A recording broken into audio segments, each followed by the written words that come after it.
ভক্তদের দাবি আর ক্রীড়া উপদেষ্টা আসিফ মাহমুদের ডাইরেক্ট অ্যাকশন, আবারও গোলরক্ষকের দায়িত্বে ফেরাচ্ছেন জিকুকে।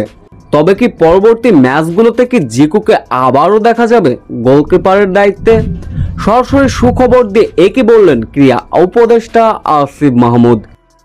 বাংলাদেশের প্রতিটি জায়গায় সিন্ডিকেট, এমনকি ক্রীড়া অঙ্গনও এর ব্যতিক্রম নয়। একটা মাত্র বিয়ারের বোতল নিয়ে এয়ারপোর্টে ঢুকেছিলেন জিকো। হ্যাঁ, বাংলাদেশের গোলরক্ষক বাজ পাখি জিকো, তাতেই কিনা তাকে নিষিদ্ধ করা হলো, তাকে তার ক্যারিয়ার থেকে দূরে ঠেলে ফেলা গেল। তবে এমন ঘটনা বাইরের কান্ট্রি, ব্রাজিল, আর্জেন্টিনা ফুটবলারদের দিকে তাকান, সামান্য একটা বিয়ারের জন্য এমন কোনো দেশের কোনো ফুটবলারকে নিষিদ্ধ করা হয়নি। সাময়িক তাকে কয়েকদিনের জন্য বরখাস্ত করতে পারত, তবে তার ক্যারিয়ারটা জিকোর মতো বাজ পাখিকে পুরো নষ্ট করে দিল বাংলাদেশ ক্রীড়া অঙ্গন।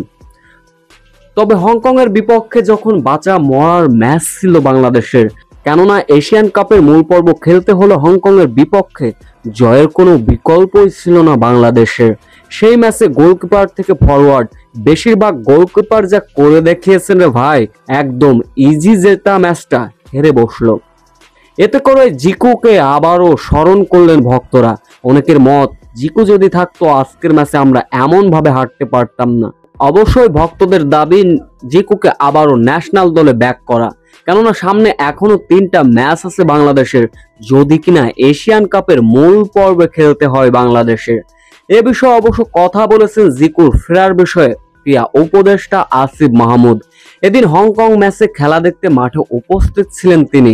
বাংলাদেশ গোলকিপারের এমন গোলকিপার দেখে মোটেও মুগ্ধ হতে পারেননি তিনি জানিয়েছেন ভক্তদের অনুরোধে অবশ্যই জিকুর বিষয়টি ভেবে দেখা হবে। অবশ্যই জিকুকে নিষেধাজ্ঞা কাটিয়ে অবশ্যই ন্যাশনাল দলে ব্যাক করা হবে। সো ভিউয়ার্স, এ বিষয়ে আপনাদের কি মতামত? জিকুর মতো গোলকিপারকে কি অবশ্যই বাংলাদেশ জাতীয় দলে প্রয়োজন কিনা? অবশ্যই আপনাদের মূল্যবান কমেন্ট করে বলছি।